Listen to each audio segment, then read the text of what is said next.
Resuming debate, the honourable member for Durham. Mr. Speaker, I rise in the House today in opposition to this Liberal budget, and also confounded by the fact that it's been titled Building a Strong Economy That Works for Everyone, when the economy is neither strong nor is it working for everyone. I think that should be quite obvious to anyone paying attention. In the spirit of my former colleague at the National Post, Rex Murphy, I'd like to take some time today to speak to the concerns of everyday hardworking Canadians and try to help make sense of how you can have a government calling a budget at this time and in this economy strong and working for everyone. The reality is I've been in Ottawa now for just over a month. I was sworn in to the House in April.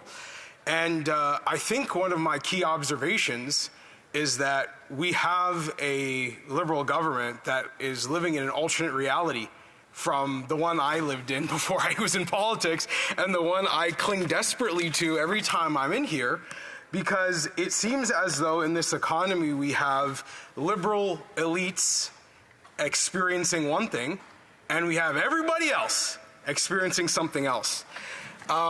Just some things that I'd like to share with the Canadian people that I've observed since being sworn in April.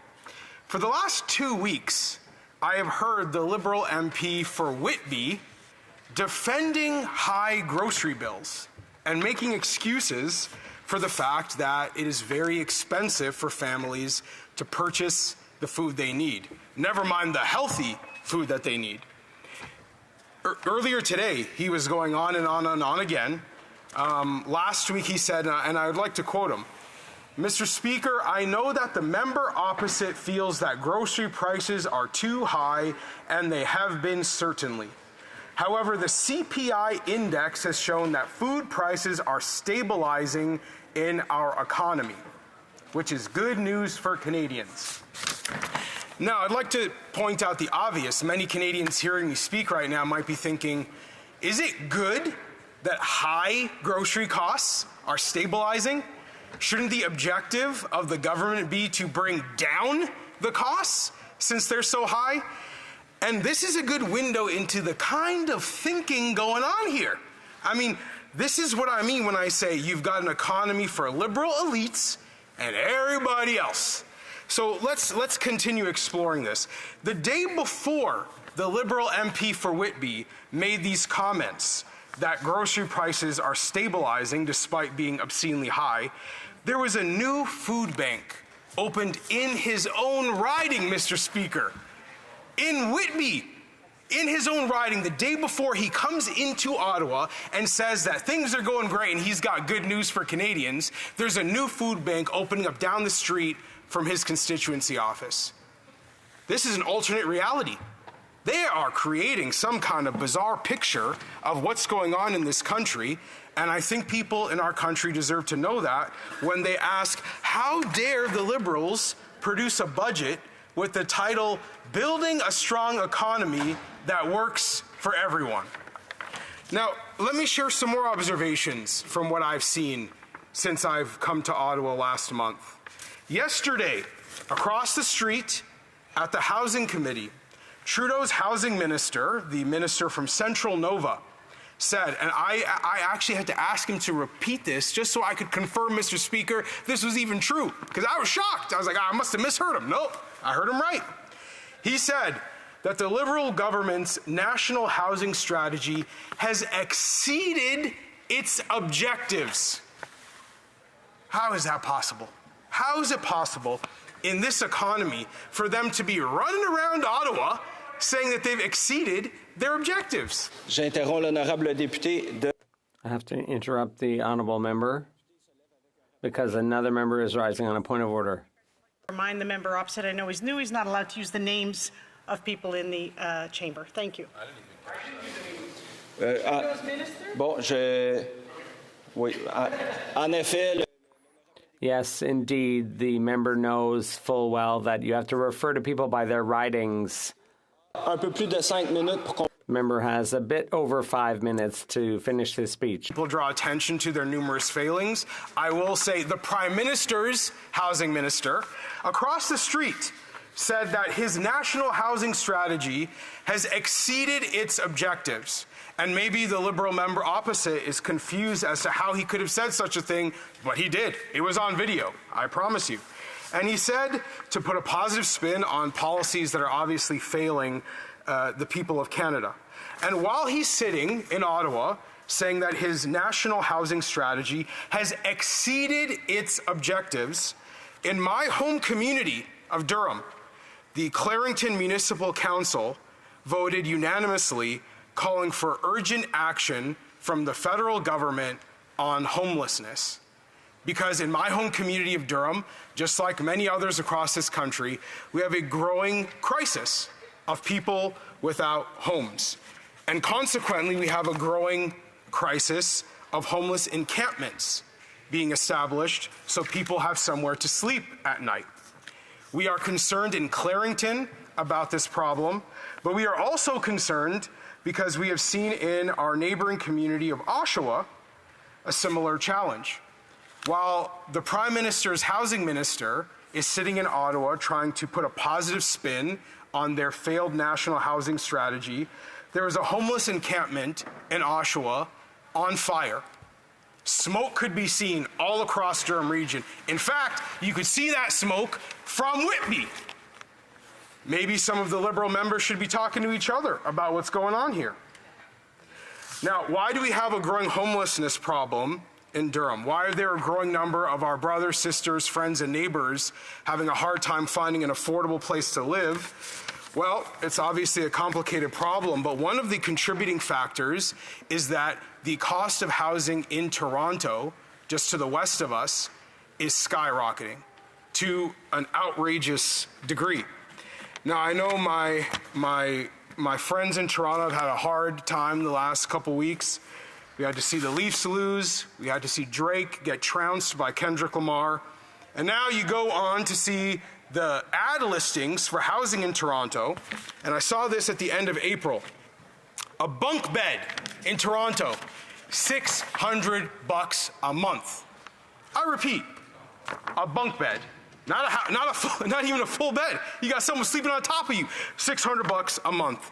Now, this apartment in Toronto, in the listing, said 8 or 10 people maximum could fit in that studio apartment. And for $600 a month, you do not get hot water, heating, air conditioning, a smoke alarm, or a carbon monoxide detector. These ads that are being produced in Toronto are showing a desperate situation that many young people are in. And this is the disconnect. This is why I say, in this economy, liberal elites, everybody else.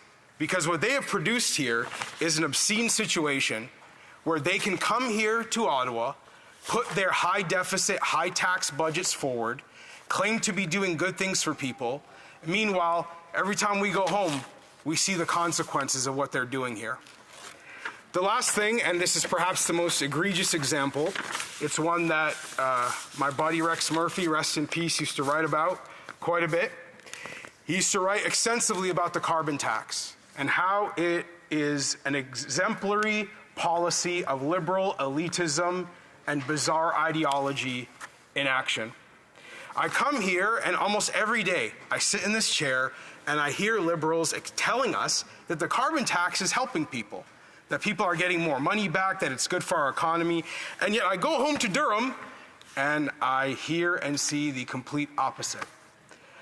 I knocked on many, many doors in the by-election campaign before I got here, and one of the recurring themes I would find is that I would go to a family farm and they would produce a tax bill just like the one that I have in my hand right now. And I would see that family farms are paying thousands and thousands of dollars in carbon taxes, and then being charged a tax on top of what they're paying for the carbon tax. And that would then increase the cost of food for us in Oshawa, in Curtis, in Bowmanville. And we could see within our own local community how the carbon tax is making it harder and harder for people to pay their bills. So when the Liberal government comes here and says that this carbon tax is good for us and good for our economy, that we should be continuing to pay more taxes and the cost of everything goes up to fill their coffers, it's just the latest example of liberal elites and everybody else. Thank you. Questions et commentaires. Questions and comments. The Honourable Parliamentary Secretary. On the issue of the carbon tax, I'd like to hear what the members' thoughts are, specifically as it relates to the over 400 economists, Canadian citizens and Canadian economists who have signed an open letter stating that more people get back, confirming what the Parliamentary Budget Officer said, than they pay, and stating that it is good environmental policy, and most importantly, it is good economic policy that you would think the party that purports themselves to be the champions of running an economy would agree with. So, very simple question. Is he then suggesting that those 400 Canadian economists are just liberal elites? Maybe he does, and that's fine, but can he confirm that? L'honorable député de Durham. The Honourable Member for Durham. Merci, Mr. Speaker. Thank you, Mr. Speaker. This is what I mean when I say liberal elites and everybody else.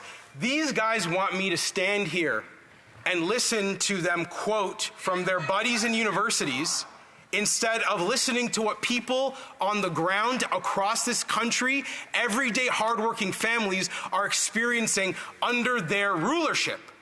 This is exactly what I'm talking about. They disregard the evidence from everyday people who are struggling today, and they want to say, well, my friend with a PhD said everything's all right.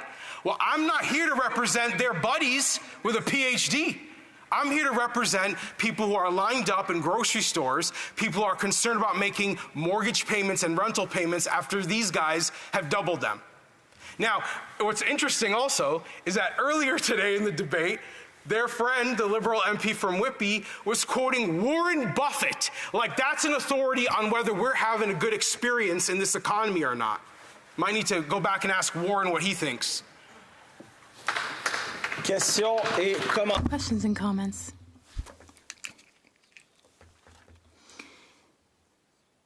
Is the member for Repentigny rising to ask a question? The Honourable Member for Repentigny. Thank you, Mr. Speaker. Yesterday, at the Environment Committee, we heard from the Environment Commissioner.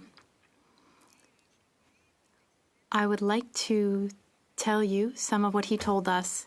He said a significant lender recently announced that he would no longer accept mortgages for homes in high-risk floodplains. This has consequences for the value of residences, which is the significant financial asset for many homeowners, and the consequences could be disastrous. Meanwhile, the leader of the opposition is always focusing on the carbon tax or on the environment, but he never has any solution for this type of situation for people who are directly affected by droughts, floods, and health consequences. The Honourable Member for Durham. I'd like to thank our colleague here from Quebec for the question. Unfortunately, I think our colleague has conflated a couple of things. The carbon tax is not an environmental plan. The carbon tax is a tax plan. What we have advocated for, and I'm very proud to say this because of the riding that I represent in Durham, being home to a fantastic nuclear energy facility, we have advocated for technology and not taxes to respond to environmental concerns across this country. The idea that the carbon tax is somehow going to address the honourable member's concerns seems completely misguided to me. And the idea that middle-class families have to pay more for groceries at the grocery store in order to respond to these environmental concerns seems like a completely backwards connection between the decisions made in Ottawa and the consequences at home. On a le temps pour une brève question. We have time for a 30-second question. The Honourable Member for Nanaimo, Ladysmith. Thank you, Mr. Speaker, and I'll try to be quick. Thank you to the member. As we know, Mr. Speaker, we see corporate landlords are increasing rent evictions, rents are being increased, and we see corporate landlords swooping up and buying affordable homes. And I'm wondering, I don't hear from the Conservatives often about the importance of having rent protections in place. Can the member please share the Conservative stance on making sure that people have an affordable place to live? L'honorable député de Durham. The honourable member for Durham, in 30 seconds. Mr. Speaker, well, I share concerns about big corporations buying up a bunch of residential properties and being able to control the cost of rent and whether middle-class families can afford a house in this country. The thing that I would draw the member's attention to, though, is that the NDP's partner in this government, the Liberal Party, just approved a merger of Blackstone to purchase Tricon, which allows for an American company to control an insane amount of residential property in Canada. Thank you. Reprise du débat.